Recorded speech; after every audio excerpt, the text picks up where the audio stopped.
চেনা নেই, জানা নেই, হুট করে একটা গ্রামের মেয়ের সাথে তোমার বিয়ে ঠিক হয়ে গেল ভাইয়া। মেয়েটা কেমন হবে ভেবে দেখেছো?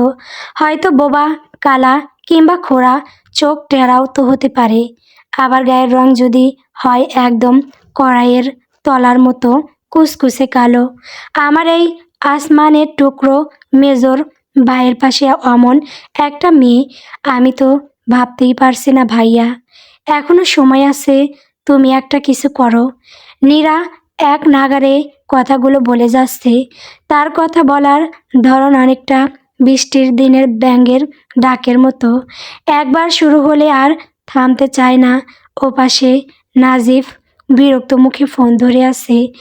এবারে ধমক দিয়ে বলল সে, নীরা থামবি তুই? কী সব আবল তাবল বকছিস? আসল কথাটা পরিষ্কার করে বললে বল, নইলে ফোন রাখ। ধমকে ধমে যাওয়ার পাত্রী নীরা নয়। সে একটা দীর্ঘশ্বাস ফেলে বলল, মণি তোমার বিয়ে ঠিক করেছে। মনির কুটিকালের কোন এক সয়ের মেয়ে। মনি নিজেও তাকে দেখেনি বোধ হয়। সেদিন একটা চিঠি এলো। চিঠি, তাও আবার এই যুগে। ভাবা যায় যে দেশে এখনো লোকের চিঠি লেখে সেখানে নিশ্চয় বিদ্যুৎ পৌঁছায়নি। লোকজন এখনো পুকুরের পানিতে সব কাজ সারে। নলকূপও নেই বুঝি? নাজিফ আবারও ধমক দিল, কোথায় বিদ্যুৎ আছে আর কোথায় কি নেই সেটা নিয়ে তোকে পিএইচডি করতে হবে না। আসল ঘটনাটা বল। নীরা এবার একটু গুছিয়ে বলার চেষ্টা করলো। ঘটনা হলো ঋণ শোধ বোধ মনির সেই সই নাকি কোনো এককালে মনির প্রাণ বাঁচিয়েছিল। এখন সেই ঋণের দায়ে মনি তোমাকে বলির পাঠা বানাচ্ছে। মনি কথা দিয়ে দিয়েছে ওই মেয়েই হবে মির্জা বাড়ির মেজ বউ। কি ভয়ঙ্কর কথা ভাইয়া! এখনকার যুগে দেখা নেই, শোনা নেই ডিরেক্ট বউ বানানোর পাকা কথা। এখন যদি আমার ভাবনা মতো সত্যি তোমার বউ বোবা, কালা, খোঁড়া, সাথে গায়ের রং কড়াইয়ের তলার মতোই কুচকুচে হয়, তখন তখন কি হবে? নাজিফ হালকা হাসলো। ছোট বোনের দুশ্চিন্তা দেখে তার মায়া লাগছে না, বরং মজা লাগলো। সে শান্ত গলায় বলল, তোকে এসব ভাবতে হবে না। নীরা ফিসফিস করে বলল, এবার শোনো ভাইয়া, মা কিন্তু ভেতরে ভেতরে একদম রাজি না। মনির মুখের ওপর কিছু বলতে পারছে না। শুধু তুমি আবার অতিভক্তি দেখিয়ে মনিকে হ্যাঁ বলে দিও না যেন। নাজিফ নির্লিপ্ত কণ্ঠে সংক্ষেপে বলল, রাখছি। নীরা তড়িঘড়ি করে বলল, আরে শোনো শোনো, মেয়েটা কিন্তু আজকের ট্রেনেই এ বাড়িতে আসছে। গ্রামে নাকি কি একটা বিপদ আছে ওর, তাই ও আপাতত এ বাড়িতেই থাকবে। তুমি ছুটিতে আসলে তারপর আকদ সারবে মনি। বলছি যে তোমার আর এখন ছুটিতে বাড়ি আসার দরকার নেই। আমি আগে দেখি মেয়েটা কেমন। পছন্দ না হলে তোমাকে সিগন্যাল দেব, ওই দিকেই থেকে যেও। নাজিফ ফোন রেখে দিল। তাকালো জানালার বাইরে। আকাশটা আজ কেমন যেন ছাই রঙা হয়ে আছে। অদ্ভুত সব কাণ্ড কারখানা ঘটছে চারদিকে। মনি মানুষটা জেদি, সে যখন কথা দিয়েছে তখন মেঘ না চাইতে জল নামবে। এখন সেই জলে নাজিব ডুববে নাকি সাতরে পার হবে সেটা কেবলই ওপরওয়ালাই জানেন। শ্বেত পাথরের ফলকে খোদাই করা নাম মির্জাবাড়ি। ফটকটি লোহার, তবে বা তাতে আভিজাত্যের মরিচা পড়েনি। বাড়ির ভেতরে পা রাখলেই বোঝা যায় এখানকার মানুষজন শৌখিন। একদিকে ফুলের বাগান, অন্য পাশে ফলের গাছগাছালি। একটা থমথমে নিরিবিলি ভাব চারদিকে ছড়িয়ে আছে। লোহার গেট দিয়ে প্রতিভা যখন প্রথম পা রাখল, সে বেশ সচেতনভাবেই ডান পাটা আগে বাড়ালো। তার পরনে কুচকুচে কালো বোরখা, মুখে নেকাব, শুধু টানা টানা একজোড়া চোখ আবরিত। প্রতিভা গার গড়িয়ে একবার নেম প্লেটটা দেখল। দৃষ্টিতে বিস্ময় নেই, আছে এক গভীর স্থিরতা। তার পিছনে ব্যাগ, কাঁধে বাবু মামা। বেচারা ঘেমে নিয়ে একাকার। হাতের তালু দুটো ব্যাগের ফিতায় লাল হয়ে গেছে।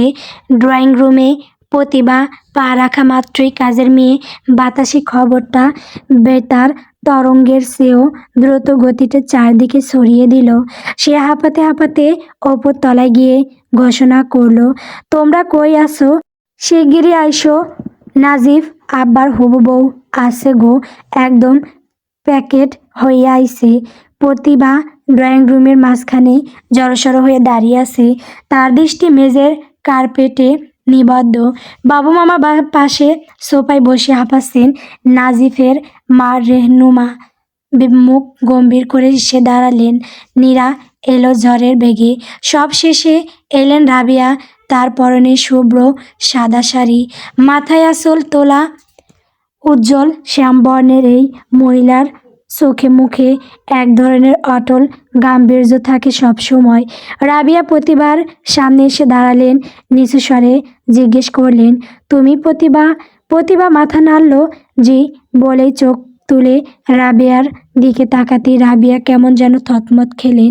নেকাবের আড়ালে ওই চোখ দুটো যেন বড্ড চেনা, বড্ড ধারালো। তিনি নিজেকে সামলে নিয়ে বললেন, মুখটা খোলো দেখি।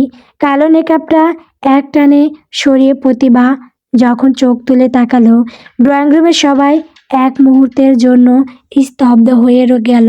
ফর্সা মুখের ওপর অবাধ্য কিছু কালো চুল কপালে এসে পড়েছে, সরু নাক, হালকা গোলাপি ঠোঁট দুটো ঈষৎ কামড়ানো, টানা টানা গভীর কালো মনির চোখ দুটো দিঘির জলের মতনই শান্ত কমল।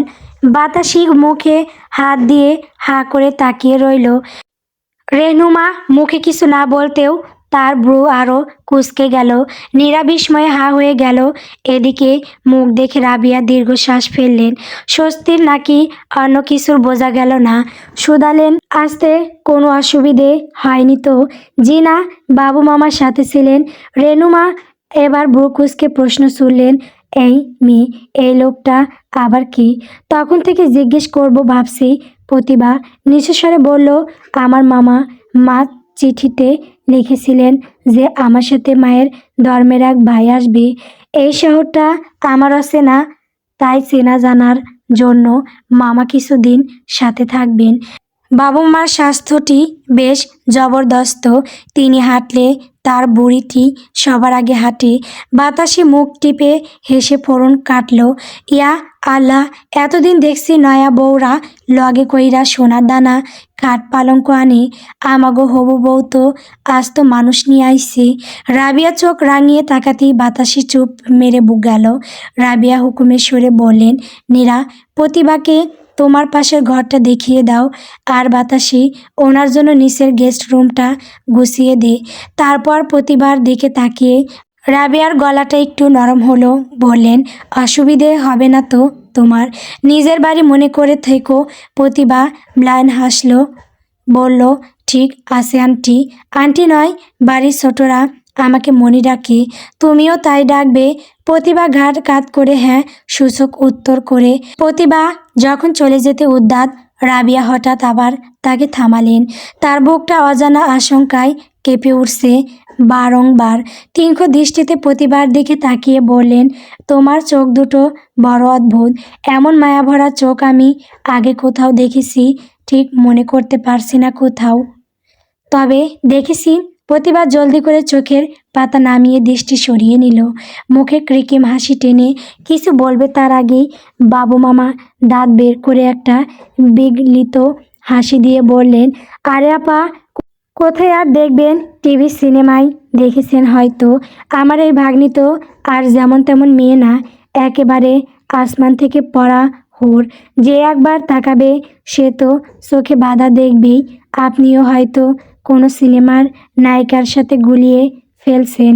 আমার ভাগ্নি কি আর সিনেমার নায়িকাদের চেয়ে কোনো অংশে কম নাকি? তাই অত চেনা চেনা ঠেকছে আর কি। প্রতিভা আর নীরা দোতলার করিডরে পৌঁছাতেই দেখা গেল গোলগাল চেহারার মিষ্টি দেখতে এক মেয়ে দাঁড়িয়ে।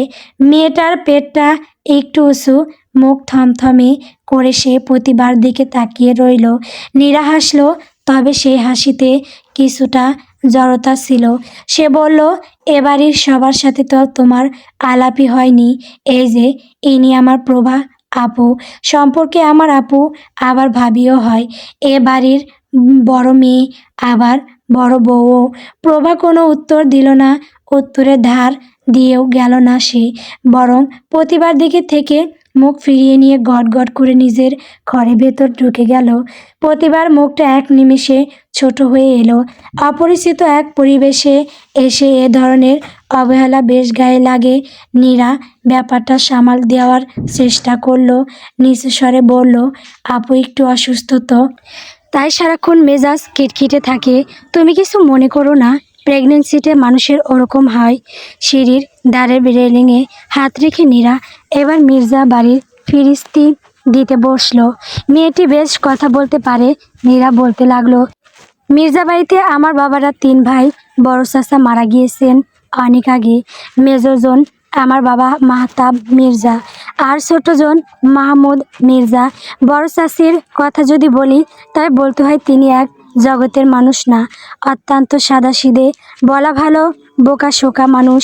ওনার চোখের সামনে দিয়ে কেউ যদি আস্ত দেশটা বিক্রি করে দেয় উনি টেরই পাবেন না।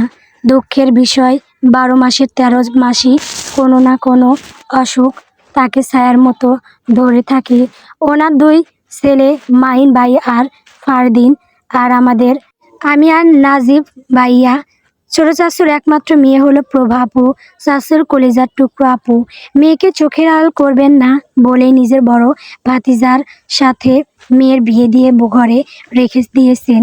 নীরা দরজার নব ঘুরিয়ে এসে বলল, এবার আমাদের বাড়ির সবচেয়ে ছোট সদস্য হলো জুমজুমি। জয়নব আরা পান চিবোচ্ছেন। পান চিবোনোর সময় তার চোয়াল অদ্ভুতভাবে ওঠানামা করে। তিনি রেহনুমার চোখে তাকিয়ে অত্যন্ত বিরস মুখে বললেন, কথাকার কোনো এক ছুরি, না জানলি গোষ্ঠী অমনি ঘরের বউ করার জন্য রাজি হয়ে গেলি রেনু। তোর আক্কেল জ্ঞান কি কোনোদিন হবে না? 12 মাসে 13 মাসই মেয়ে জামাই বাড়ি নাই ওর। আসেন জয়নব আরা। দুপুরে এসে খবরটা শুনেন নাখোশ তিনি। এরই মধ্যে যুদ্ধের দামামা বেজেও গেছে। রেনু মা দীর্ঘশ্বাস ফেলে বললেন, আমাকে বলে কি হবে মা? তোমার আদরের ছোট মেয়েটিকে বলো। এই বাড়ির হর্তা কর্তা তো সেই, আমি তো এখানে সাজানো পুতুল। জয়নব আরা পানের বোঁটা দিয়ে চুন নিলেন, জিভের ডগায় না লাগিয়ে বললেন, ওই মেয়ে তো হয়েছে হাতেম, তাই একজন সাহায্য চাইলে পালে নিজের কিডনি দিয়ে দেয়। পরোপকার করতে গিয়ে নিজের জীবনটা তামা করলো। এখন আমার একটা মাত্র নাতটার জীবনও কয়লা করবে। না জানি আমার একটা মাত্র নাতিটার ভাগ্যে কি আছে। এখনকার যে যুগ জামানা, আল্লাহ না করুক এই সরি, যদি 12 ঘাটের পানি খাওয়া মেয়ে হয় আমার নাতিটার তখন কি হবে? ঠিক সেই মুহূর্তে প্রতিভা ডাইনিং টেবিলে এসে দাঁড়ালো, হাতে এক গ্লাস পানি। সে অত্যন্ত শান্ত গলায় বলল, নানু, অহেতুক দুশ্চিন্তা করে প্রেশার বাড়াবেন না। এই যে দেখুন, আমি এক গ্লাস পানিও ঠিকমতো শেষ করতে পারি না। 1 গ্লাসের জায়গায় 2 গ্লাস হাতে নিলেই আমার বমি বমি ভাব হয়। সেখানে 12 ঘাটের পানি আমি কিভাবে খাবো বলুন? অত শারীরিক ক্ষমতা কি আমার আছে? জয়নবারা এবং রেনুমা দুজনেই চমকে উঠলেন। প্রতিবার মির্জা বাড়িতে আসা 2 দিন হয়েছে। চঞ্চল মিশুকে প্রতিভা এই স্বল্প সময়েই সবার সাথে মেশার চেষ্টা করছে। অবশ্য প্রভা এখনও তার সাথে ভালো মন্দ কোনো কথাই বলেনি। তবে নীরার সাথে প্রতিবার গলায় গলায় ভাব এমন হয়েছে। এই যে বিকেলে নীরার সাথে বাগানে হাঁটতে বেরিয়েছিল প্রতিভা, ভেতরে ঢুকতেই জয়নব আরার কথা কানে আসে। কথাটা বুঝতে ওনাদের কপাল লাগলো। প্রচ্ছন্ন রসিকতার সাথে প্রতিবাদের সুরে যে মেয়েটি বলল, তা ঠিক বুঝলেন মা মি। জয়নবারা পানের পিক ফেলে বললেন, দেখেছিস রেনু, কথা শুনেছিস? এ তো ঠোঁট কাটা মেয়ে দেখছি। তোর কপালে দুর্ভাগ্য আছে রে মা। বুড়ি মায়ের সাথে পরামর্শ না করেই ওই দরদি রাবেয়া কথা ওনার মাসুল গুনবি। মাইয়াকে দেখা আমার সুবিধার ঠেকছে না। নতুন জায়গায় তাও কেমন উড়ে উড়ে বেড়াচ্ছে, আবার মুখে মুখে টরটরের স্বভাবও দেখছি। নীরা ওড়না ওড়াতে ওড়াতে ভেতরে ঢুকলো। সে পরিস্থিতি সামাল দেওয়ার জন্য বলল, নানু তুমি শুধু শুধু ওকে কথা শোনাচ্ছ কেন? আমি তো ওকে বাইরে নিয়ে গেছিলাম। রেহনুমা প্রতিবার দিকে তাকিয়ে শাসনের সুরে বললেন, শোনো বাপু, বিপদে পড়ে এ বাড়িতে আসলেও তুমি কিন্তু এ বাড়ির হবু বউ। আমাদের বংশের একটা মান মর্যাদা আছে, আদব কায়দা শিখতে হবে। চলাফেরা থেকে শুরু করে কথাবার্তা 10 বার ভেবেচিন্তে বলবে। মাথায় রেখো, এটা তোমার বাপের বাড়ি না, শ্বশুর বাড়ি হবে। প্রতিভা খুব মিষ্টি করে হাসলো, বলল, তা তো বটেই, তবে সেটা তো আপনারও। পার্থক্য শুধু এটুকুই যে এটা আপনার শ্বশুর বাড়ি আর আমার হবু শ্বশুর বাড়ি। আর ভাগ্যদোষে আমাকে বিয়ের আগেই আসতে হয়েছে। রেনুমা কথা খুঁজে পেলেন না। জয়নপাড়া মুখ জামটা দিয়ে বললেন, ভাগ্যদোষ যেহেতু হয়েছেই, এখন কায়দা কানুন শেখো। গ্রামের মেয়ে, কাজ কাম তো নিশ্চয়ই পারো, নাকি নামি খালি প্রতিভা আর কাজে অকর্মা? প্রতিভা আবার হাসলো, অত্যন্ত বিনীত ভঙ্গিতে বলল, সেই সার্টিফিকেট তো আপনারা কাজ দেখিয়ে দেবেন, এখন বললে তো আর বিশ্বাস করবেন না। জয়নব আরা স্তব্ধ হয়ে বসে রইলেন। তিনি বুঝতে পারলেন এই মেয়েটি শেয়ানার ওপর তলায় বাস করে। একটি কথাও সে মাটিতে পড়তে দিচ্ছে না। প্রথম দিনে জয়নপাড়ার অপছন্দের তালিকার শীর্ষ স্থানে প্রতিবার নামটা পাকা হয়ে গেল। ড্রয়িং রুমে প্রতিভা একাই বসে আছে। টিভিতে কি একটা অনুষ্ঠান হচ্ছে। প্রতিভা সেদিকে তাকিয়ে থাকলেও মনটা সেখানে নেই। নীরা রান্নাঘরে গেছে চা এবং সম্ভবত অখাদ্য গোছের কোনো নাস্তা বানাতে। নীরা মেয়েটি অতি উৎসাহী, কিন্তু তার হাতের রান্নায় লবণের পরিমাণ সবসময় একটু বেশিই হয়। হঠাৎ কোনায় টেবিলের ওপর রাখা ল্যান্ড ফোনটা ক্যাশক্যাশ শব্দে বেজে উঠল। পুরোনো আমলের ফোন, আওয়াজটা কানে লাগে। প্রতিভা নড়ে চড়ে বসলো। নতুন জায়গা, অচেনা মানুষ, ফোন ধরাটা কি ঠিক হবে? রান্নাঘর থেকে নীরা চিৎকার করে বলল, প্রতিভা আপু প্লিজ ফোনটা ধরো তো, আমি আসছি। প্রতিভা দ্বিধা নিয়ে রিসিভারটা তুলল, কানের কাছে নিয়ে মৃদুস্বরে বলল, আসসালামু আলাইকুম। ওপাশ থেকে পুরুষালী গলায় উত্তর এলো, ওয়ালাইকুম সালাম। প্রতিভা বিনীত ভঙ্গিতে জিজ্ঞেস করলো, কে বলছেন? কাইন্ডলি পরিচয়টা কি পেতে পারি? নাজিফের কাছে কণ্ঠস্বরটা সম্পূর্ণ অপরিচিত ঠেকল। শিউলি ফুলের মতন শুভ্র আর রিনিঝিনি একটা আওয়াজ। বাড়িতে এই মেয়েটিকে গত 2 দিন সে ক্যাম্পেইনের কাজে নেটওয়ার্কের বাইরে ছিল। ফিরতি পথে ফোনটা হারিয়ে ফেলায় ল্যান্ড ফোনেই ভরসা করতে হয়েছে। ওপাশ থেকে কোনো সাড়া না পেয়ে প্রতিভা আবার বলল, হ্যালো, শুনতে পাচ্ছেন কি? নাজিফ ঘরের মধ্যে অস্ফুটে বলল, হুম আপ। কথাটা শেষ হলো না, নীরা ওড়নায় হাত মুছতে মুছতে হন্তদন্ত হয়ে এলো। উৎসুক চোখে তাকিয়ে বলল, কে? প্রতিভা ঠোঁট উল্টে রিসিভারটা বাড়িয়ে দিয়ে বলল, কিছু তো বলছে না, অদ্ভুত ব্যাপার। নীরা ফোনটা কানে নিয়ে গদগদ হয়ে বলল, হ্যালো, কে বলছেন? নাজিফ এবার নিজের গলা ফিরে এলো, গম্ভীর হয়ে বলল, কোথায় থাকিস তোরা? কখন থেকে রিং করছি, ফোন ধরিস না কেন? আর নীরা শোন, একটু আগে ফোনটা কে ধরেছিল? নীরা হেসে ফেলল, দুষ্টুমি মেশানো গলায় বলল, বারে, কখন থেকে কই ফোন করছো? প্রথমবার কেটে যাওয়ার পর দ্বিতীয়বারের মাথাতেই তো ধরা হয়েছে ভাইয়া। আর একটু আগে যে ফোন ধরেছিল সে হলো তোমার সেই অদেখা হবু বউ।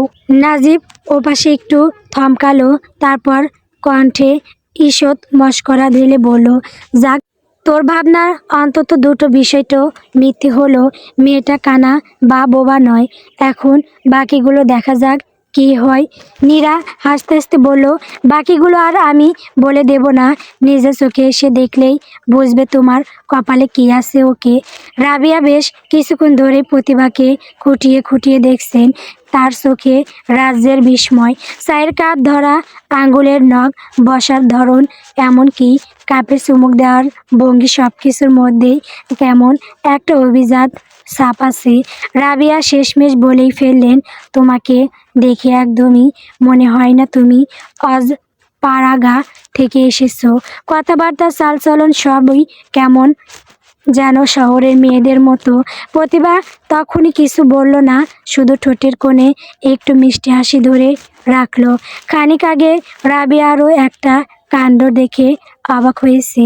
বাতাসি রান্নাঘরে হাঁড়ি পাতিল নিয়ে প্রচণ্ড শব্দ করছে। মেজাজ তার তিরিঙ্খে হয়ে আছে। নিয়ম অনুযায়ী এখন তার গায়ে হাওয়া লাগিয়ে বেড়ানোর সময়, অথচ এই অসময়ে রেনুমা কি যেন গরম করতে বলেছে। প্রতিভা তাই দেখে কোনো কথা না বাড়িয়ে এগিয়ে যায়। অত্যন্ত দক্ষ হাতে মাইক্রোওয়েভ ওভেনের বাটন চেপে সে নিজ হাত থেকেই খাবার গরম করে দেয়। গ্রামের একটা গরিব ঘরের মেয়ে ওভেন ব্যবহার জানলো কোত্থেকে, সেটাই রাবিয়ার মাথায় খেলছে।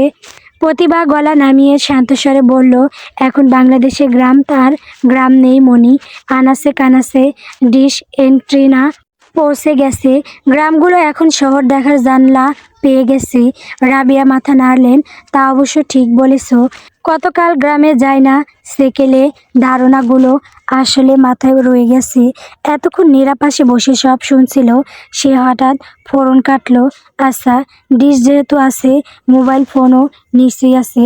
তোমাদের গায়ে 3G না থাকুক, বাটন ফোন তো থাকার কথা। প্রতিভা ছোট করে উত্তর দিল, হ্যাঁ আছে।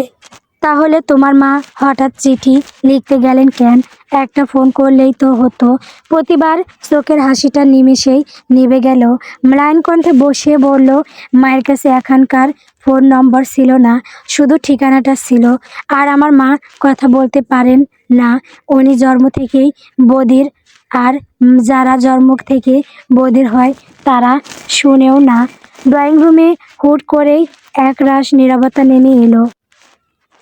নীরার মুখটা মুহূর্তেই অপরাধ বোধ নীল হয়ে গেল। কণ্ঠর খাদে নামিয়ে বলল, আই অ্যাম সো সরি, আমি আসলে জানতাম না। প্রতিভা মিষ্টি করে হাসার চেষ্টা করে বলল, ব্যাপার না। প্রতিভা যখন হাসলো তখন তার ডান গালে একটা টোল পড়ল। সেই টোলটা লক্ষ্য করতেই রাবিয়া কেন জানি হুট করে চমকে উঠলেন। মানুষের স্মৃতি বড় বিচিত্র জিনিস। বহু বছর আগের কোনো এক চিহ্ন হুট করে বর্তমানের উপর এসে আছড়ে পড়ে। আর পড়তেই রাবিয়া ঘন ঘন চোখের পলক ফেললেন। এই যে প্রতিবার চোখের দিকে বেশিক্ষণ তাকাতে পারেন না রাবিয়া, তাকালেই বুকের ভেতরটা কেমন যেন খামছে ধরে। পুরনো এক অপরাধ বোধ, যাকে তিনি অনেক যত্ন করে চাপা দিয়ে রেখেছিলেন, তা যেন হঠাৎ করেই ছাই চাপা আগুনের মতো জ্বলে উঠতে চাইছে। রাবিয়া হাতের আদা খাওয়া চায়ের কাপটা টেবিলের উপর নামিয়ে রাখলেন। তার হাত হালকা কাঁপছে। কারো সাথে কোনো কথা না বলে তিনি ধীর পায়ে নিজের ঘরের দিকে এগিয়ে গেলেন। এখন তিনি দরজার বন্ধ করে দেবেন, জানালা দিয়ে পর্দা টেনে ঘরটাকে অন্ধকার করে ফেলবেন। এই অকারণেই তিনি একা একা গুমড়ে মরবেন। বাড়ির সবার কাছে মনি, যিনি গম্ভীর, শক্ত আর পাথরের মতো কঠিন একজন মানুষ। অথচ এরা জানে না, এই পাথরে মানুষটা 2 যুগেরও বেশি সময় ধরে ভেতরে ভেতরে ক্ষয় হয়ে যাচ্ছেন। জীবনে অনেক পুণ্য করেছেন রাবিয়া, দান খয়রাতও কম করেননি। একটা অনাথ আশ্রমে শিশুদের পড়ান। এখনও তার কাছে সাহায্য চাইতে এলে কেউ খালি হাতে ফেরে না, সামর্থ্য অনুযায়ী 2 হাত ভরেই দেন। কিন্তু মানুষ কি জানে, 1000টা পূর্ণ দিয়েও একটা বিশেষ পাপের বর্তকি দেওয়া যায় কি? সেই পাপটা ছায়ার মতো আমিত্র পিছু থাকবে, বিবেকের কাছে দংশন হবে। মনে যেতেই ড্রয়িং রুমের থমথমে ভাবটা কেটে গেল। নীরা আবার আসার জমিয়ে বসলো। ওদিকে ঘরের কোণে বাতাসি মেঝেতে বসে মন দিয়ে টিভিতে বাংলা সিনেমা দেখছে। পর্দার নায়িকার দুঃখ দেখে সে কিছুক্ষণ পর পর শাড়ির আঁচল দিয়ে চোখ মুছছে। আবার ভিলেনের অনাচার দেখে বিড়বিড় করে তার 14 গোষ্ঠী উদ্ধার করছে। নীরা গলার স্বর নামিয়ে ফিসফিস করে বলল, তোমাকে মনির একটা পরিচয় দেওয়া হয়নি। মনি আমার খালা, আবার ছোট চাচিও হয়। প্রতিভা বলল, ওনার বোনের দেবর, ওনার বর। মায়ের থেকে এটা জানি, বাকিদের কথা তেমন জানতাম না। অবশ্য বাকিদের তো মাই চেনেন না। নীরা হেসে উৎসুক হয়ে একা একাই বলল, ও চাচ্চু আর মণি সম্পর্কে বেআইন ছিলেন, আর প্রভাপু আর মাহি ভাইয়া হচ্ছে কাজিন, নিজেদের মধ্যেই সব। প্রতিভা হুট করে নীরার কথা কেড়ে নিয়ে বলল, তোমরা তো দেখছি মাসার ভেতর মাসা পাতো। নীরা ঠিক বুঝতে পারল না, ব্রুকুসকে জিজ্ঞেস করলো, মানে মাসার ভেতর মাসা মানে কি? প্রতিভা হেসে ফেললো, মানে হলো এক আত্মীয়তা তো আছেই, তার ওপর দিয়ে আবার নতুন আত্মীয়তা তৈরি করো, ডাবল আত্মীয়তা আর কি। নীরা মাথা নাড়ল, ও বুঝেছে। তা অবশ্যই ঠিক, তবে তোমার সাথে ভাইয়ার বিয়ে হলে এই নিয়মটা এবার ভাঙবে, কারণ তুমি তো আর আমাদের রক্তের আত্মীয় নও। এমন সময় বাবু মামা বাইরের রোড থেকে নেমে ঘরে ঢুকলেন। ধপ করে সোফায় বসে পড়লেন তিনি। মানুষটা খানিকটা বব ঘুরে, কিসমিসের যেখানে রাত সেখানে কাঁদ, এই হলো তার জীবন দর্শন। অন্যের বাড়িতে খাচ্ছেন দাচ্ছেন আর নায়ক দেখে ঘুমোচ্ছেন, এই নিয়ে তার বিন্দুমাত্র সংকোচ নেই, বরং বিদ্যাস আছেন।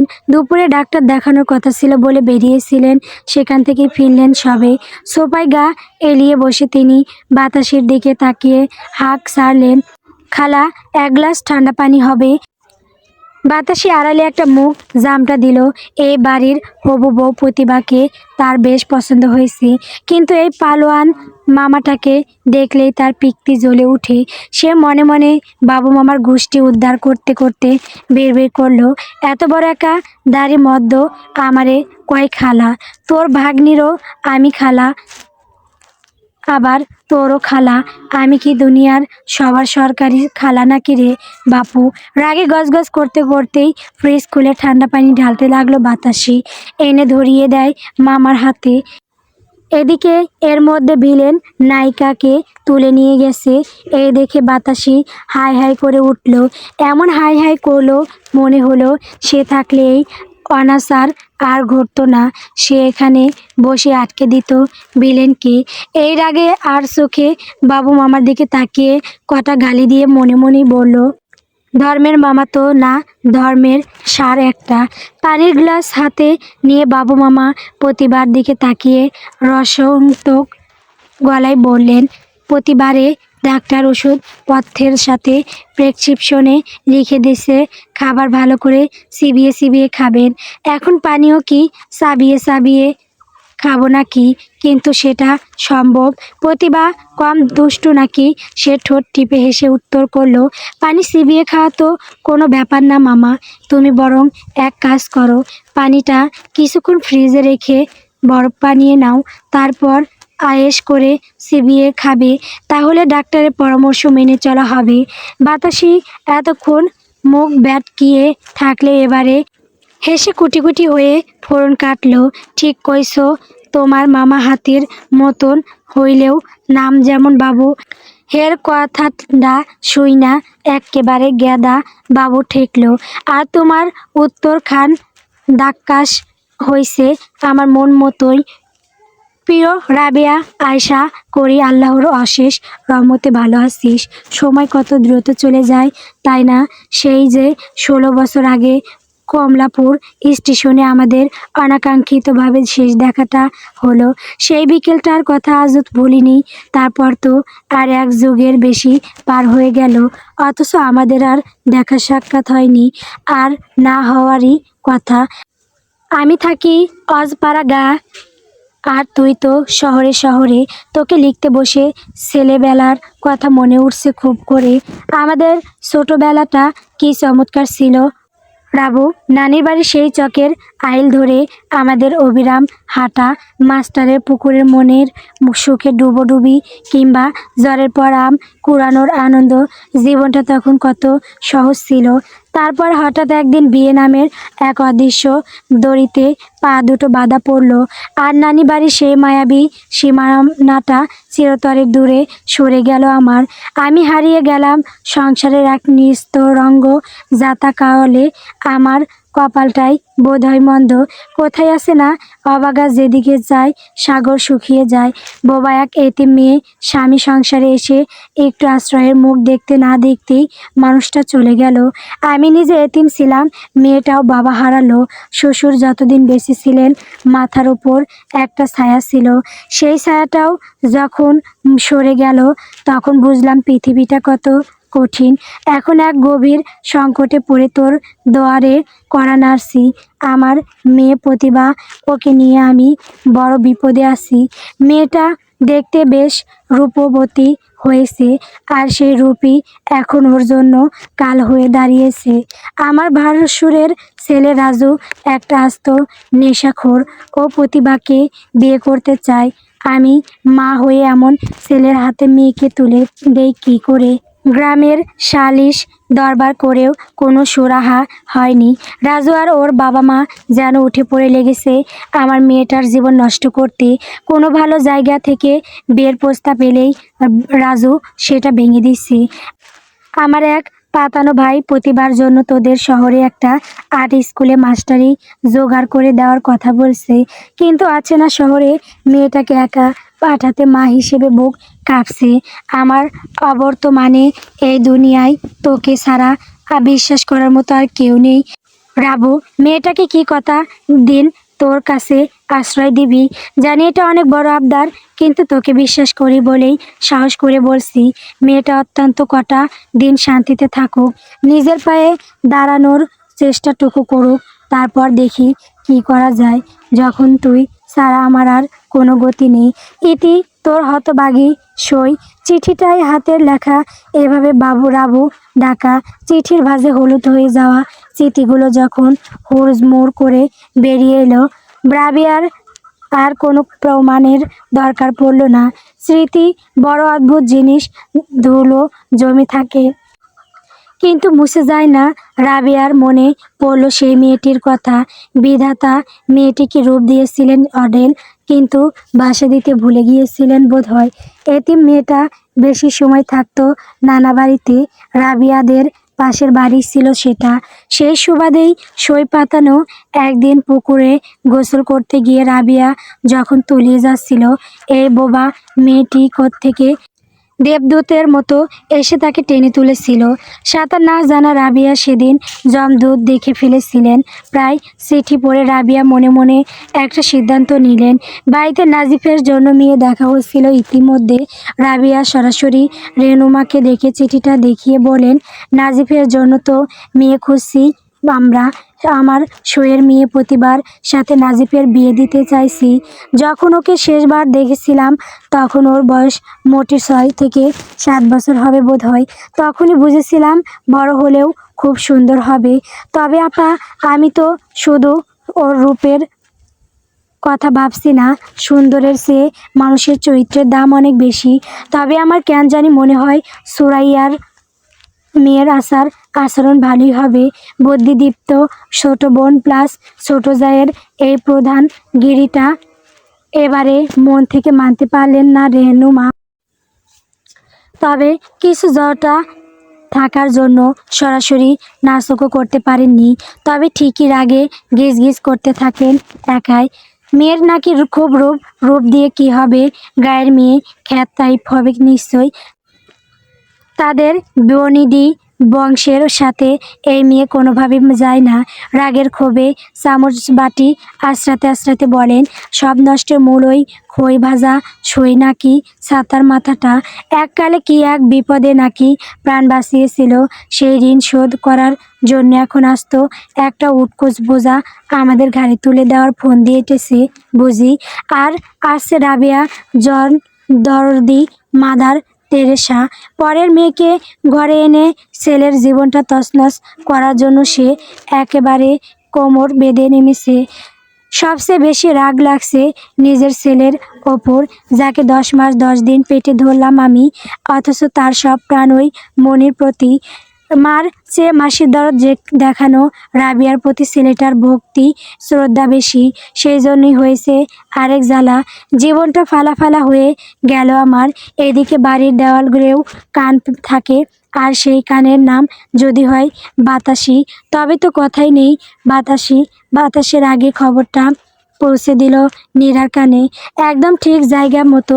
বাতাসি মুখটা কুঁচকে নিয়ে, শোনো নীরা, আম্মা নাজিফ আব্বার সাথে কোনো গ্রামের এক ছুরির বিয়া ঠিক করতেছে। ছোট ভাবি, রূপগুণ তো ওনার মুখে তই নাই দেইখা বিশ্বাস আছে। নাইকা ক্যাডা কইব, গায়ে লতা নাকি কার বাল মাইখা। নীরা মনোযোগ দিয়ে শুনছিল, সেখানে এমন বিকৃত ভুলভাল কথা শুনে চোখ মুখ কুঁচকে শুধরে দিতে বলল, কার বাল না লতা, হার বাল হবে খালা, ওই হইল একই।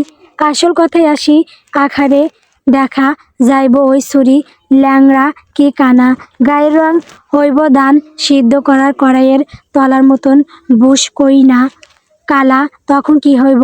বাতাসির এই বুসকন্যা কালা তত্ত্ব শুনে নীরার দুশ্চিন্তা একশের থেকে শোয়া সেরে গিয়ে ঠেকল। তারপর বাকিটা শুনেই সে অস্থির হয়ে নাজিফের নাম্বারে ডায়াল করে। ভাইয়াকে ফোনে বলা কথা মনে করে নীরা এখনো একাই লজ্জা পায়। তার কি দোষ? দোষ তো সব বাতাসি খালার। উপরে করিডোরের এক কোণে বসে পড়ছে 3 বছরের জুমজুমি, খুব মন দিয়ে রান্না বাটি খেলছিল। প্রতিভা এগিয়ে গেল জুমজুমির সামনে, হাঁটু গেড়ে বসে নরম গলায় ডাকলো, কি করছো আম্মু? জুমজুমি উত্তর দিল না। খেলনা হাঁড়ি পাতিল ফেলে সে ব্রু কুঁচকে তাকিয়ে রইল। বাচ্চাটার মুখটা ভীষণ আদুরে, দেখলে গাল টিপে একটু আদর করতে ইচ্ছে করে।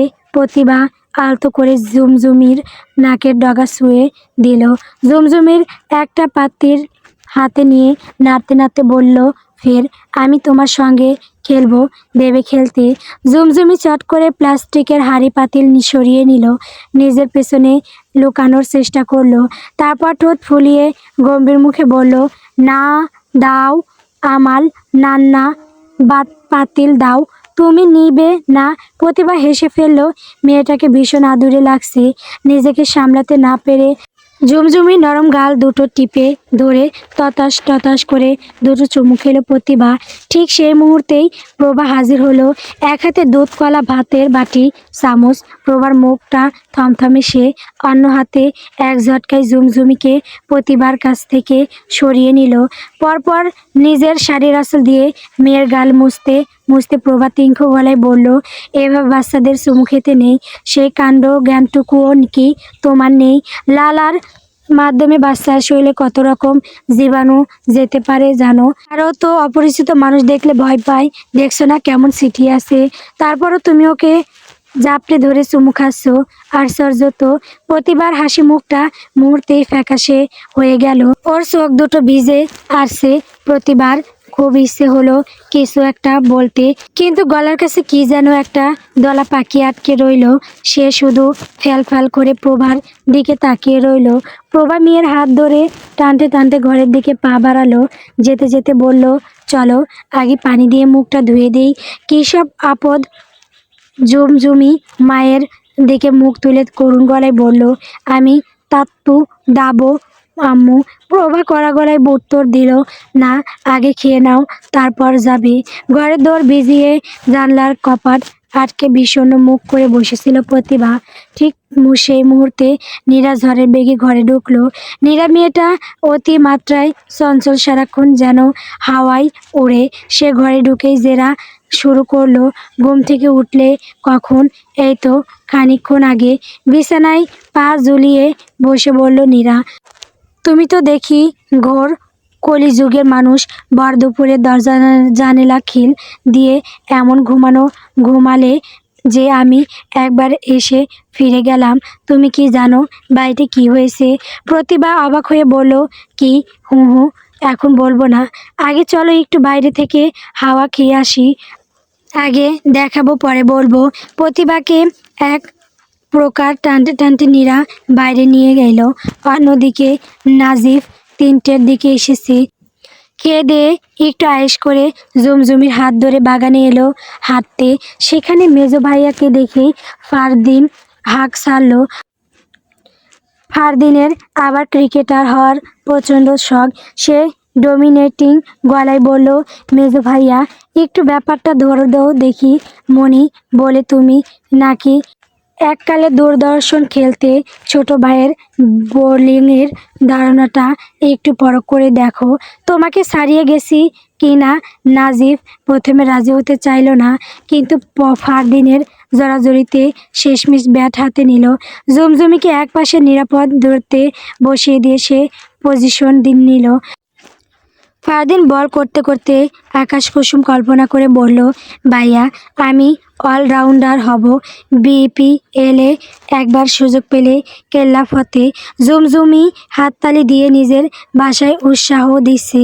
তাত্তু জোয়ে আয়ো জোয়ে। এভাবে 2-3বার হওয়ার পর চতুর্থবারে মাথায় ফারদিন বল করলো আর নাজিব সজোরে এক হাঁকানো শট মারল। বলটা তীরের মতো আকাশে উঠে গেল। ওরা হাঁ করে আকাশের দিকে তাকিয়ে আছে। বলেন, গতিপথ দেখতে কিন্তু বিধিমান। বলটা উড়ে গিয়ে ঠিক ল্যান্ড করলো শিউলি গাছের তলায় দাঁড়িয়ে থাকা প্রতিভার কপালে। প্রতিভা আর্তনাদ করে উঠল। ও মা গো! ব্যথায় সে কপাল চেপে ধরে ধপ করে বসে পড়ল। নীরা ভীষণ ঘাবড়ে গিয়ে বলল, দেখি দেখি, ইস রে! প্রতিভা হাত চেপে ধরে ব্যথায় কুঁকড়ে গিয়ে বলল, কপালটা কি ফেটেই গেল? উফ! নীরা রাগী চোখে ফারদিনের দিকে তাকাতেই ফারদিন 2 হাত তুলে স্যারেন্ডার করার ভঙ্গিতে বলল, আমার কোনো দোষ নেই, আমি মারিনি, ভাইয়া মেরেছে। প্রতিভা কপালে হাত দিয়ে রেখে আর চোখে নাজিবকে দেখল। এক ঝলক ডার্ক ব্লু টি শার্ট আর অফ হোয়াইট ট্রাউজার, মুখে হালকা দাড়ি, ঘামে ভেজা অবিন্যস্ত কিছু চুল কপালে লেপ্টে আছে। এদিকেই এগিয়ে আসছে সে। লোকটাকে দেখে প্রতিভার রাগ হলো। প্রতিভা ব্যথায় কুকিয়ে উঠে অগ্নি শর্মা হয়ে নিচু স্বরে বলে উঠল, খাটাস একটা, আমার কপাল ফাটিয়েছে, ওরও যেন কপাল ফাটে। কপালে যেন এক ছটাক বইয়ের ভালোবাসাও না জোতে। বউ যেন পাড়ার মোড়ের আইসক্রিমওয়ালার সাথে পরকীয়া করে ভেগে যায়। হা! অবাগা একটা। কথাগুলো বলে প্রতিভার মনে এক ধরনের পৈশাচিক প্রশান্তি এলো। নিরাপাশে ছিল বলে সবটুকু শুনে ফেলেছে। সে ভয়ে প্রতিবার কানের কাছে মুখ নিয়ে ফিসফিস করে বলল, সর্বনাশ! এ কি? এসব কি বললে? ওটাই তো মেজো ভাইয়া, তোমার হবু বর। প্রতিভা বিষম খেয়ে বলল, আ? নীরা মাথা নাড়িয়ে নিশ্চিত করলো, হ্যাঁ। প্রতিভা তড়িৎ গতিতে জিভ কামড়ে বলল, আস্তাগফিরুল্লাহ। নাজিব দূর থেকে হাঁক ছাড়ল। নীরা সঙ্গের মতো দাঁড়িয়ে না থেকে দেখতো কেটেছে কি না। নীরা এবার প্রতিবার হাত সরিয়ে পরীক্ষা করে দেখে আশ্বস্ত হলো, না, কাটেনি। তবে বেশ বড়সড় একটা আলু হয়েছে। রক্ত জমাট বেঁধে নীল হয়ে গেছে।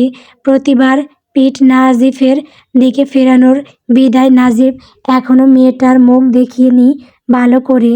প্রতিবার গায়ে কালো 3 পিস, ওড়নাটা মাথায় তোলা, তবে মাথা থেকে ওড়নাটা একটু নেমে চুলের খোপার উপর ঠেকেছে।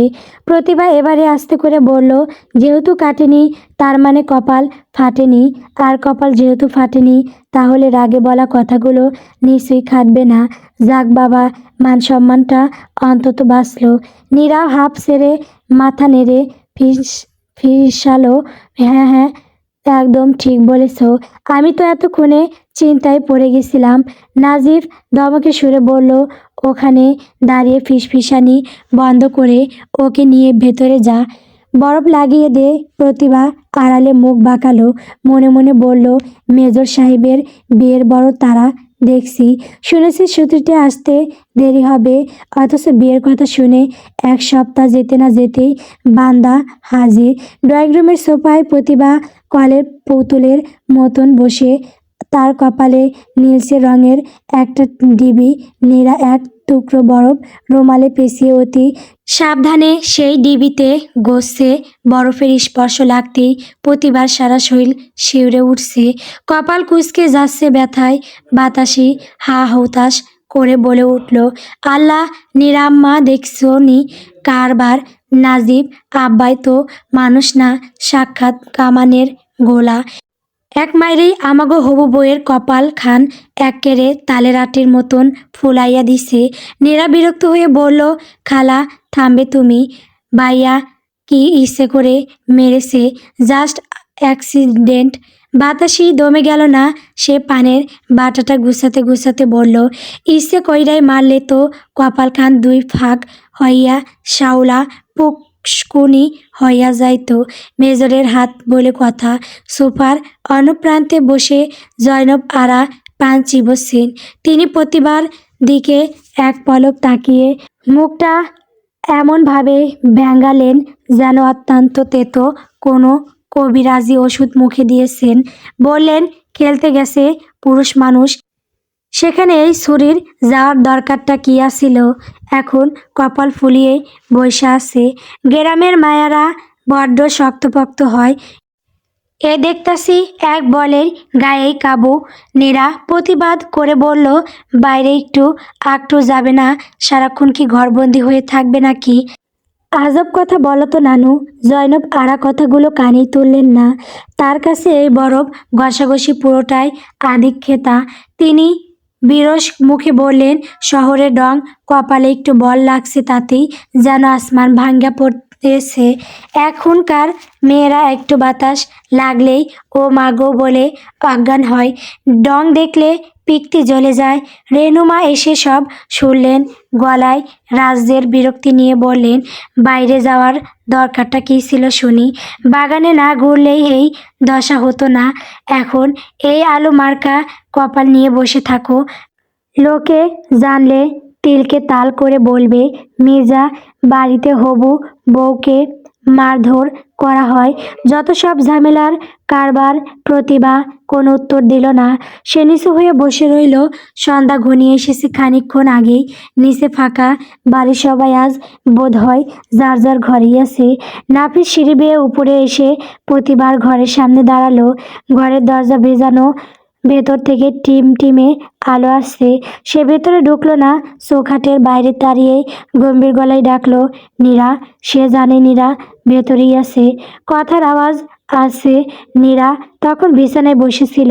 সে চমকে উঠে দরজার কাছে এলো। নাজিব জিজ্ঞেস করলো, কি অবস্থা এখন? কিসের? নীরার বেকুবের মতন উল্টো প্রশ্ন করা শুনে নাফিজ বিরক্তি চাউনিতে চাইল। বলল, ফোলা বেড়েছে কি? ব্যথা কি খুব বেশি করছে? তোমার হবু বইয়ের কপালে তো পুরা একটা কদম ফুল ফুটে গেছে ভাইয়া, নীল রঙের কদম ফুল। ব্যথার কথা জিজ্ঞাসা করলে আপু বলছে খুব একটা করছে না। নতুন জায়গায় এখন করলেও সত্যি কথা বলবে নাকি? করছে তো বটেই। নাজিব নীরার দিকে ওষুধের প্যাকেটটা বাড়িয়ে দিয়ে বলল, এই যে মেডিসিন, ব্যাটার জন্য খালি পেটে খেতে মানা করবি। হালকা কিছু খেয়ে তারপর যেন খায়। নীরা ঠোঁট টিপে হাসলো, দুষ্টুমি করে বলল, ভাইয়া তুমি নিজে গিয়ে দিয়া এসো না মেডিসিনের সাথে এক গ্লাস পানি আর একটা সরি, এতে করে মেয়েটা সুস্থ হয়ে যেতে একটু হলেও তাড়াতাড়ি। নাজিব ভ্রু কুঁচকালো, তার সোয়াল শক্ত হয়ে উঠল। কড়া গড়ায় বলল, ফালতু কথা কম বলবি নীরা, ওষুধটা দেওয়ার দরকার তাই দিলাম। চিকিৎসা নিশ্চিত করাটা আমার দায়িত্বের মধ্যে পড়ে। ওষুধটা ধর, মনে করে খাইয়ে দিস। নীরা মনে মনে মুখ বাঁকালো, বলতে ইচ্ছে করলো, শুধু দায়িত্ব নাকি অন্য কিছু? হবু বইয়ের কপাল ফুলিয়ে দিয়ে এখন মলম মাখাতে মন চাইছে না তো, তবে ভাইয়া যে মানুষটা এটা বলার সাহস পেল না নীরা। চুপচাপ বাধ্য মেয়ের মতোই ওষুধগুলো নিয়ে মাথা নেড়ে বলল, কেবল ঠিক আছে। এশা নামাজ শেষ করে নিজে ঘরে জায়নামাজে বসে আঙ্গুলের তসবি জপছিলেন রাবিয়া। এমন সময় করিডরে নীরার আওয়াজ পেয়ে নিচু গলায় ডাকলেন, নীরা শুনে যাও। নীরা দরজার ওপাশ থেকে গলা বাড়িয়ে বলল, মনি ডাকছো? প্রতিবার কপাল এখন কেমন? ফোলাটা কি একটু কমেছে? রাবিয়ার কণ্ঠে অকৃত্রিম উদ্বেগ। তিনি জায়নামাজ ভাঁজ করতে করতে জানালার বাইরে অন্ধকারে একবার তাকালেন। নীরা উত্তর দিল, না মনি, কমেনি। অনেকক্ষণ বরফ ঘষে দিলাম, জায়গাটা একদম নীল হয়ে আছে। মনে হয় বেশ ব্যথা করছে ওর। রাবিয়া একটা দীর্ঘশ্বাস ফেলে বললেন, মেয়েটা নতুন এসেছে, এসেই এই কাণ্ড। শোনো নীরা, বাতাসিকে বলে দিবে ওর রাতের খাবার যেন ঘরে দিয়ে আসে। শরীর খারাপ নিয়ে সবার সামনে আসার দরকার নেই। লোক লজ্জার একটা ব্যাপার আছে। আর ব্যথা খুব বেশি করলে আমার আলমারির ওপরে তাকে নাপা আছে। নীরা নিজের অন্যটার কোনা আঙ্গুলে পেঁচাতে পেঁচাতে মনের কথার মাঝখানে বলল, বায়া ওষুধ দিয়েছে। রাবিয়া ভ্রুকুচকে তাকিয়ে শুধালেন, নাফিজ দিয়েছে? নীরা মাথা নেড়ে বলল, হুঁ, নিজ হাতে। মানে আমার কাছে দিয়েছে ভাইয়া। বাইরে মেঘ ডাকছে, আকাশ ছিঁড়ে মাঝে মাঝে বিদ্যুৎ চমকাচ্ছে। সেই আলোয় ঘরটা ক্ষণে ক্ষণে নীলচে হয়ে উঠেছে। কিছুক্ষণ আগে লোড শেডিং হয়েছে। অন্ধকার ঘরে রাবিয়া বসে আছেন ইজি চেয়ারে। তার সামনে একটা মোমবাতি জ্বলছে। বাতাসের ঝাপটায় মোমবাতির শিখাটা থরথর করে কাঁপছে। শিখার কাঁপন দেখে মনে হচ্ছে তার খুব শীত করছে। নাফিস মেঝেতে একটা মড়ায় বসে আছে। অন্ধকারে তার মুখটা ঠিক দেখা যাচ্ছে না। রাবিয়া শান্ত গলায় বললেন, নাফিজ, তুমি কি রাগ করেছো? নাফিজ অন্ধকারে মাথা নাড়ল, মৃদু হেসে বলল, না মনি, রাগ করব কেন? রাগ করলে মানুষের হার্টবিট বেড়ে যায়। আমি ডাক্তার মানুষ, জেনে শুনে নিজের শরীরে একই কার্ডিয়া গটিয়ে হার্টটাকে কষ্ট ফেলার কোনো মানে হয় না। এখনো অনেক কাজ বাকি। অসময়ে ওপারে যাওয়ার জন্য পা বাড়িয়ে রাখতে চাই না। রাবিয়া একটু হাসলেন, বললেন, তুমি ইদানিং বড্ড বেশি বাস্তববাদী হয়ে গেছো নাফিজ। রাবিয়া খানিকক্ষণ চুপ করে থাকলেন। তারপর মেঘ না চাইতে বৃষ্টির মতো মূল প্রসঙ্গে ঢুকে পড়লেন। প্রতিভা মেয়েটা সম্পর্কে যেমন ভেবেছিলাম, সে তার চেয়েও বেশি আমার মন মতো হয়েছে। জানো নাফিজ, মেয়ে হয় দুই রকমের। এক দল মেয়েকে দেখলে মায়া লাগে, আর এক দলকে দেখলে ভরসা লাগে। প্রতিভাকে দেখলে আমার কেমন জানি মায়া আর ভরসা দুটোই একসাথে আসছে। আমার কেন জানি মনে হচ্ছে আমি ভুল কিছু করতে যাচ্ছি না। নাফিজ কিছু বলল না, সে জানতো এই প্রসঙ্গ আসবেই।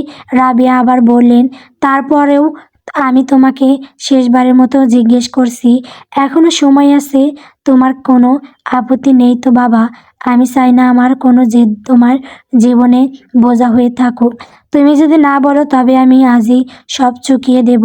মেয়েটার শুধু একটু আশ্রয় আর মাথার উপর ছায়া দরকার, তো সেইটুকু দেওয়ার সামর্থ্য আল্লাহর রহমতে আমার আছে। বাইরে বৃষ্টির বেগ বাড়ছে। টিনের চাল হলে এখন কথা বলাই দায় হতো। নাজিব দীর্ঘক্ষণ চুপ করে থেকে অবশেষে মুখ খুলল, মনি, জীবনটা আসলে একটা লম্বা ট্রেন জার্নি। আমরা স্টেশনে দাঁড়িয়ে থাকি, আর নিয়তি নামের একটা ইঞ্জিন এসে আমাদের বডিগুলো টেনে নিয়ে যায়। নাফিজ খুব গুছিয়ে কথা বলছে। রাবিয়া মনোযোগ দিয়ে শুনছেন। তিনি জানতেন নাজিব নীতিবাচক কিছু বলবে না।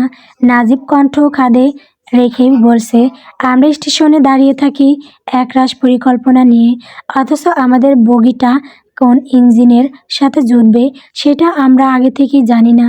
নিয়তি নামের এক অদৃশ্য ইঞ্জিন এসে হুট করে আমাদের টেনে নিয়ে যায় অজানার দিকে। কেউ পৌঁছায় সবুজ কোনো গ্রামে, কেউ গিয়ে নামে জনহীন মরুভূমিতে। আসলে জীবনে আমাদের হাতে খুব সামান্যই নিয়ন্ত্রণ থাকে। মানুষ ভাবে সে নিজেই নিজের পথ তৈরি করছে, অথচ সে কেবল সময়ের স্রোতে ভাসা একটা খড়কুটো। নাজিব এক মুহূর্তে থামল, ফের বলল, তাছাড়া 32 বছর বয়সে এসে আপত্তির শব্দটা অভিধান থেকে মুছে ফেলাই ভালো। সহযাত্রীতা যদি ভালো হয় তবে এই দীর্ঘ পথ চলাই ক্লান্তি কিছুটা কম লাগবে। তুমি যখন বলছো প্রতিভা মেয়েটাকে ভরসা করা যায়, তখন আমার আর কোনো দ্বিধা নেই। তুমি নিশ্চিন্তে থাকো মনি। এই জানিতে আমি তোমার পছন্দকেই আমার গন্তব্য ধরে নিয়েছি। তোমার পছন্দ আমার কাছে আদেশের মতো মনি। তোমার কোনো সিদ্ধান্তে আমার অরুচি নেই। রাবিয়া স্বস্তি নিঃশ্বাস ফেলতেন পারলেন না। হঠাৎ করে গলার কাছে কাটার মতন কিছু একটা বিঁধল। ছেলেটা অকপটে বলে ফেলল, তবে কখনো যদি তার জীবনের একটা মস্ত বড় ভুল সিদ্ধান্তের কথা শোনে, অরুচি কেন ঘেন্নায় মুখ ফিরিয়ে নিবে নিশ্চয়। নাফিজের কাঁধে এখনো থাকে ক্যাপ্টেনের 3টি তারা, তবে তারার আয়ু শেষ হয়ে এসেছে। সেখানে খুব শীঘ্রই প্রস্ফুটিত হবে মেজরের শাপলা সেনাবাহিনীর মেডিকেল করে পদোন্নতি হয়ে শীঘ্রই মেজর পদে যাবে সে। বিচিত্র ব্যাপার হলো, নাজিফের আত্মীয় স্বজনরা এমনকি পরিবার সময় বা নিয়মকানুন কোনোটিরই ধারছে না। পদোন্নতির চিঠি আসার আগেই তারা এক কাঠি এগিয়ে আসে। পাড়ার লোক বা দূর সম্পর্কের আত্মীয়দের কাছে গল্প করার সময় তারা অবলীলায় বলে, আমাদের মেজর ছেলে বাঙালি গর্ব বড় অদ্ভুত জিনিস। নাফিজের পোস্টিং বর্তমানে চট্টগ্রামে, তবে কপাল ভালো খুব শীঘ্রই ঢাকা সিএমএইচে তার বদলি হচ্ছে। হুট করে বাড়িতে আসায় মনি অবাক হয়েছিলেন। নাজিফ জানালো জরুরি একটা কাজে তাকে আসতে হয়েছে। হাতে মোটে 2 দিন সময়, এরপরই আবার ফিরতে হবে চট্টগ্রামে। মনি চটজলদি একটা সিদ্ধান্ত নিয়ে ফেললেন, সুযোগ হাতছাড়া করা ঠিক হবে না। এই 2 দিনের মধ্যেই ঘরোয়াভাবে এঙ্গেজমেন্টের কাজটা সেরে রাখা ভালো। নাজিফ আগে বদলি হয়ে থিতু হোক, তারপর দুমদাম করে বিয়ে দেওয়া যাবে। প্রতিভা মেয়েটা আর্ট স্কুলে শিক্ষকতা করতে চাইছে, করুক না। মনি মনে মনে শখ কাটলেন। আপাতত এঙ্গেজমেন্টটা হোক, তারপর সুবিধা মতো সময় দেখে প্রতিবার মাকে গ্রাম থেকে আনিয়ে বিয়েটার আয়োজন করা হবে। আপাতত মেয়েটা এবাড়ির ছায়ায় নিচেই থাকুক। রাতভর বৃষ্টি হয়েছিল। সকালে আকাশটা পরিষ্কার কাচের মতো স্বচ্ছ নীল। মির্জাবাড়ির ছাদে রোদের সোনা জরা আবার লেগে আছে। ভেজা রেলিংয়ে 2-1টা চড়ুই পাখি মনের সুখে কিচিরমিচির করছে। প্রতিভা ছাদে একা দাঁড়িয়ে, সে এক মনে ছাদের কোণে রাখা টবে ফুটে থাকা একটা রক্তজবার দিকে তাকিয়ে আছে। ফুলটার পাপড়িতে এখনো 2-1 ফোঁটা রাতের বৃষ্টির জল মুক্তোর মতো জমে আছে। ঠিক তখনই নাজিব ছাদে এলো, চোখে মুখে ঘুমের হালকা রেশ। সে ব্যায়াম করার জন্য ছাদে এসেছে, কিন্তু প্রতিভাকে দেখে থমকে দাঁড়ালো। নাজিব এগোলো, গলা খাকিরি দিয়ে বলল, ব্যথা কি খুব বেশি? ঠান্ডা কণ্ঠস্বরটা শুনে প্রতিভা অপ্রস্তুত হলো। 2 হাত জোর করে কচলাতে থাকলো। প্রতিবার আপদ মস্তক পরক করলো নাজিফ। পরনে কালকের সেই কালো রঙের সালোয়ার কামিজ, মাথায় ওড়নাটা হালকা তোলা। নাফিজ লক্ষ্য করলো মেয়েটির আঙুলগুলো খুব সরু আর লম্বা, যেন কোনো কুশল শিল্পী নিখুঁত করে গড়েছেন। প্রতিভা এবারে ধীরে ধীরে মাথা ঘুরিয়ে তাকালো। নাজিফের মনে হলো চারপাশের বাতাস হঠাৎ স্থির হয়ে গেছে। মেয়েটির ফর্সা কপালে একটা নীলচে ফোলা দাগ, ঠিক শুক্লপক্ষে চাঁদের পাশে একটা কালচে মেঘের টুকরো যেন। কিন্তু সেই দাগ ছাপিয়ে উজ্জ্বল হয়ে আছে একজোড়া চোখ, গাঢ় কালো মণি। নাজিফের ধূসর চোখ দুটো স্থির হয়ে গেল সেথায়। নাজিফের স্থির দৃষ্টি দেখে প্রতিভা আর অস্বস্তিতে পড়ল। সে দ্রুত চোখ নামিয়ে নিয়ে আমতা আমতা করে বলল, না, এখন আর ব্যথা নেই। নাজিব পকেটে হাত দিয়ে সোজা হয়ে দাঁড়ালো। গলায় কেমন একটা প্রচ্ছন্ন অধিকার বোধ নিয়ে বলল, ব্যথা নেই বললেই তো আর হলো না।